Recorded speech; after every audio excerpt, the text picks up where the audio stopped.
Hi, I'm Anne and welcome back to my channel. Today I'm going to be attempting to film my first book review. I've never actually filmed a book review before, but I've written quite a lot of them for my blog.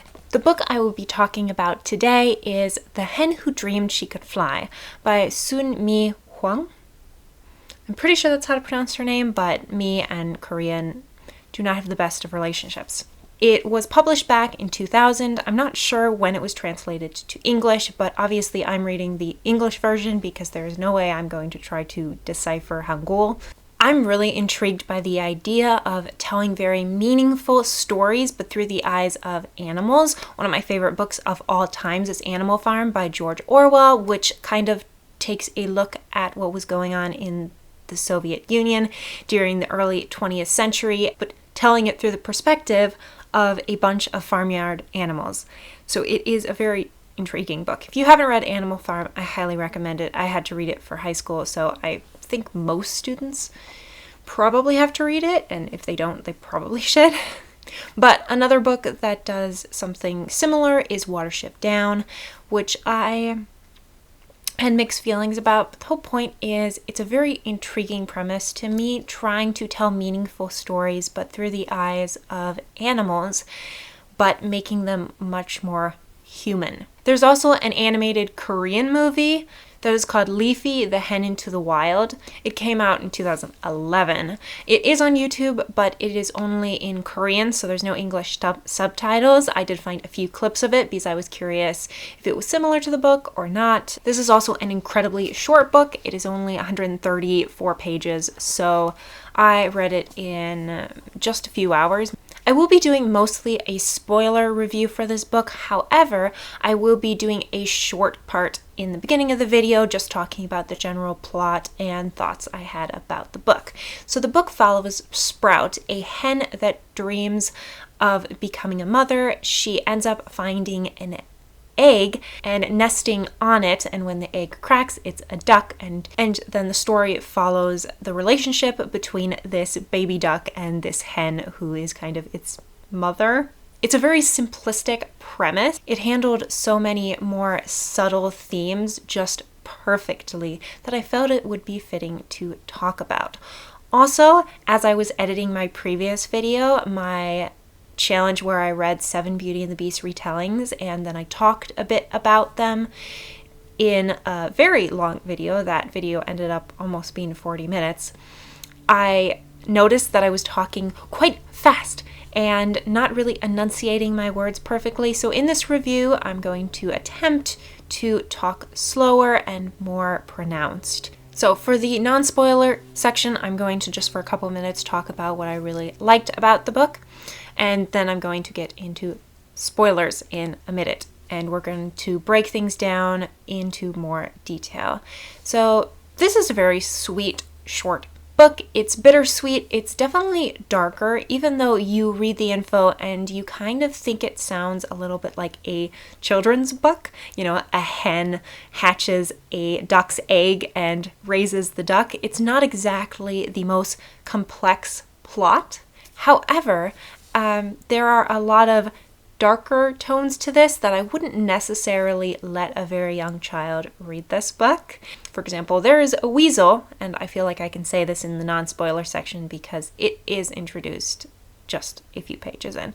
There is a weasel that is attempting to eat Sprout, the hen, the main character, and that weasel is kind of the villain, but then there's kind of a plot twist at the end, but it is much darker than I would expect to see from a kid's book. So don't go into this and like look at the cover and say, oh, it's like a children's cute story. It's not really. It has a lot deeper themes, but it is told in very simplistic language. There is this great quote by William Golding from Lord of the Flies: "The greatest ideas are the simplest."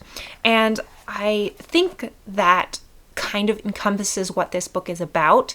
Is it's taking very simplistic language, very simplistic illustrations, because there are also pictures of something like this.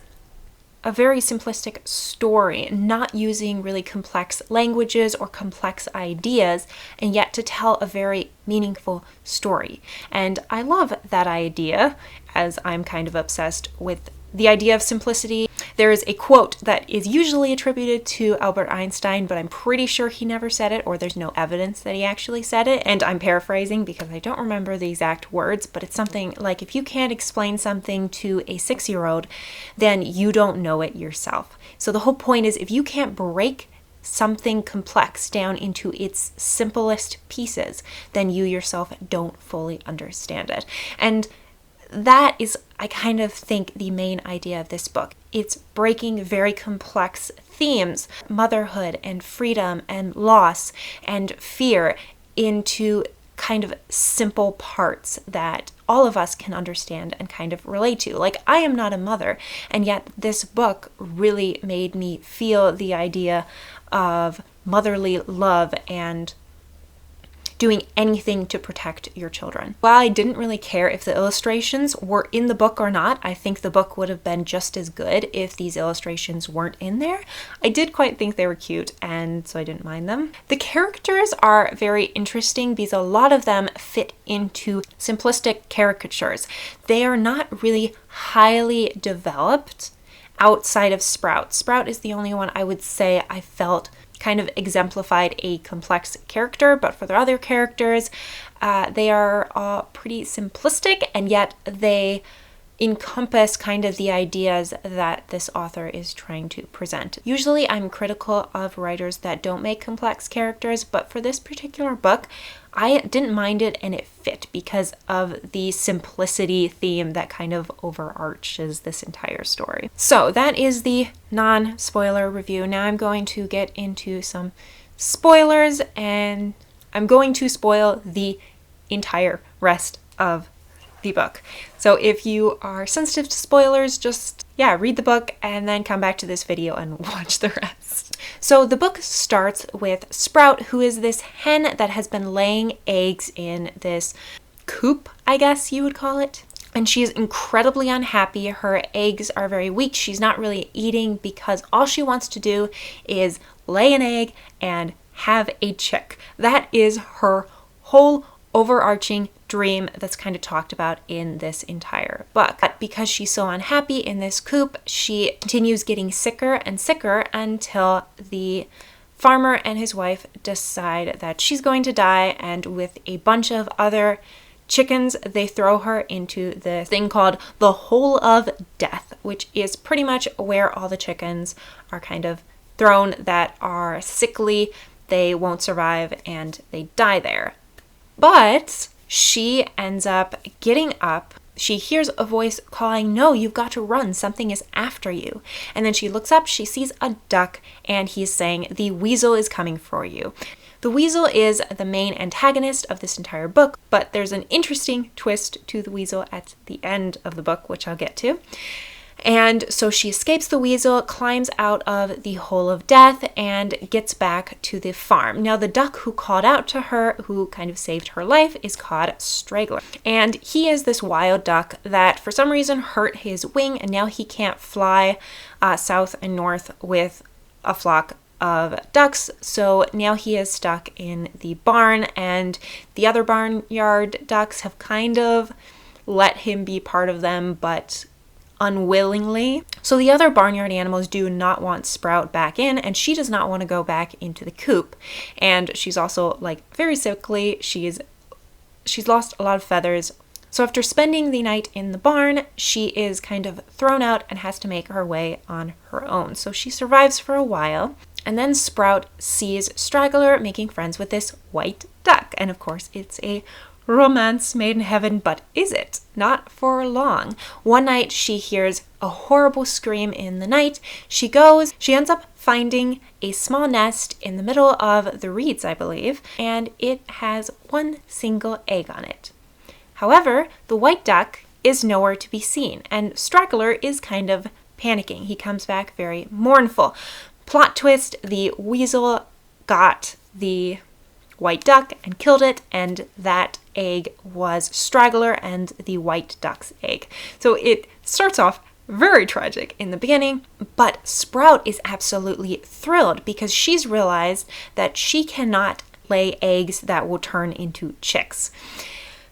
So this is her one opportunity to have a baby and to raise it. And of course, she lays on the duck egg to keep it warm. She doesn't actually know it's a duck egg. That is another thing that is a recurring theme throughout the book, is she doesn't always understand things that for me seemed obvious. Like, she does not know it's a duck after it hatches until other ducks tell her that it is a duck. So she ends up sitting on the egg, and Straggler stays outside, constantly protecting them. Eventually she says to him the egg is about to hatch, and he's been exhausted because he's been staying up every night, unable to sleep because he is guarding them.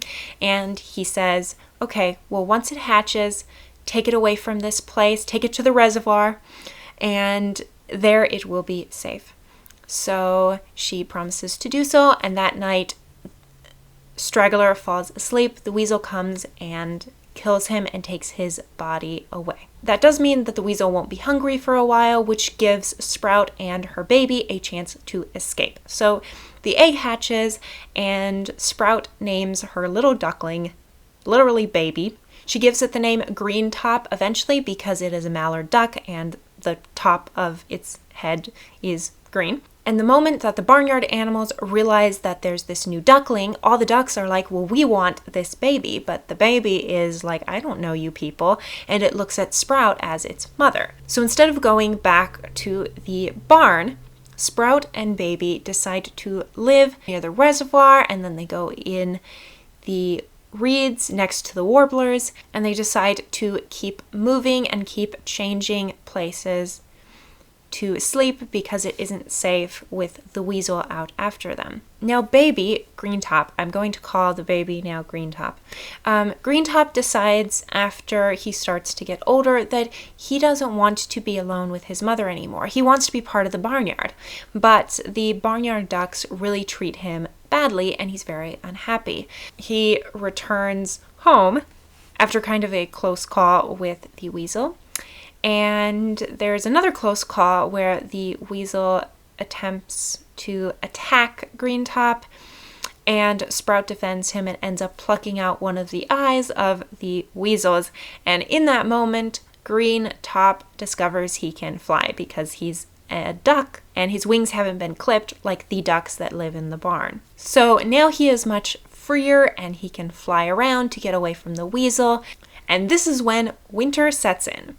Or I should say fall sets in, which means that a whole flock of mallard ducks, which is what Green Top is, come to the pond and stay there for the winter. So slowly but surely, Green Top kind of becomes one of them, and it is in the winter that Sprout actually discovers this tiny den with these baby weasels. Turns out I'm going to call it the one-eyed weasel because it's been the main villain throughout the entire book. The weasel is a woman and a mother too.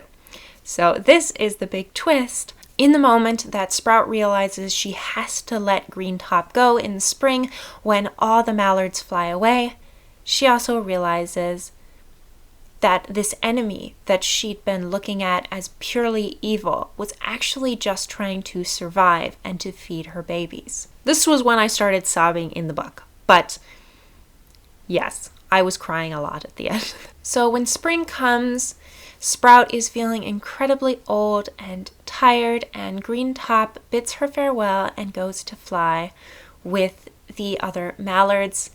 And in that moment, Sprout watches him fly away, and she turns and she sees the one-eyed weasel behind her. She says to the weasel, "Kill me, eat me, and feed your babies," which is a very emotional scene. So the book ends. I'm just going to read you the very last page.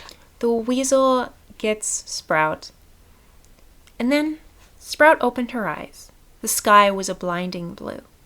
She felt transparent and buoyant, And then like a feather she was aloft, gliding through the air with her large beautiful wings.